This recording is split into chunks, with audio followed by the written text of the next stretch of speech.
Good morning, Spinthusiasts. I read your comments from yesterday's video, and yes, I agree and I disagree. On the one hand, I agree. I think performers shouldn't have to pay to be performers, because look at when we're comparing Colorguard to sports, but look at how many sports you have to pay to be in sports. Oh my gosh, I look like I'm balding. Sorry, I'm totally not. I have a hairline, I promise.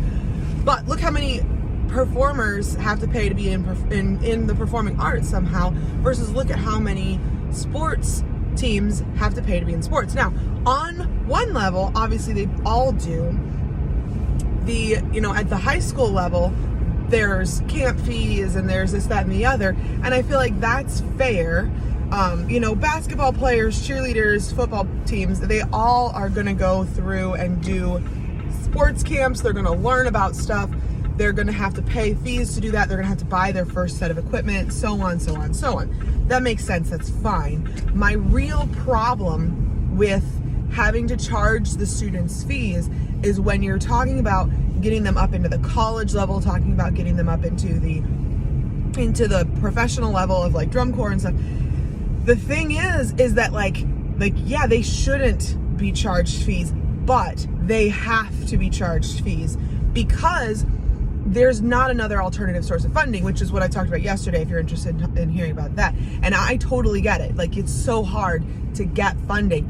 Why is it hard to get funding? There's not a lot of people involved in the Colorguard as an activity. And you're saying, oh, but there's thousands of people who come and there's this and this. Okay, but again, we're comparing our activity to sports, okay?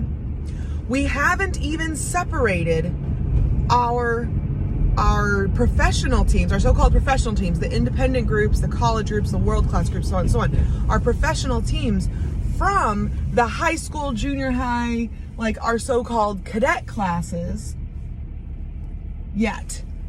They need,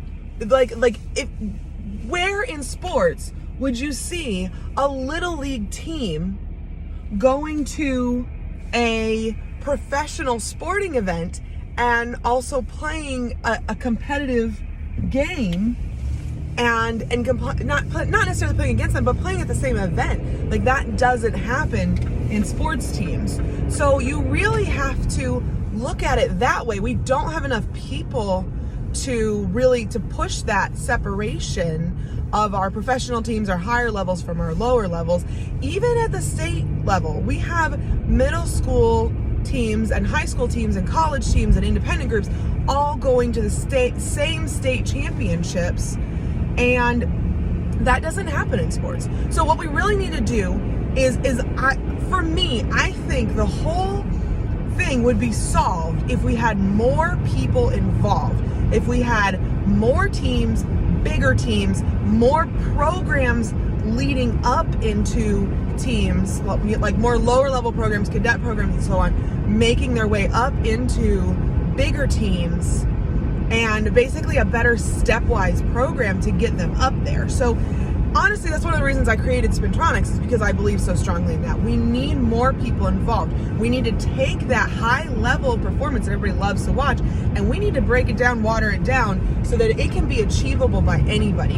And there are teams out there that are doing that. I'm not saying that we're alone by any means. I'm saying that in my mind is the entire solution to this issue. So if we had more people involved, we would be more noticeable by other sports, by other programs, by these different funding opportunities even. Companies would be interested in giving us money. So that's my thoughts on that. Let me know. Give me some comments. Let's keep this back and forth going, because I think it's really important. I think it's an important conversation that's not being had in our world. Don't forget to tune into the WGI webinar. I think it's tonight. And I'm going to be there, and I will see you guys tomorrow.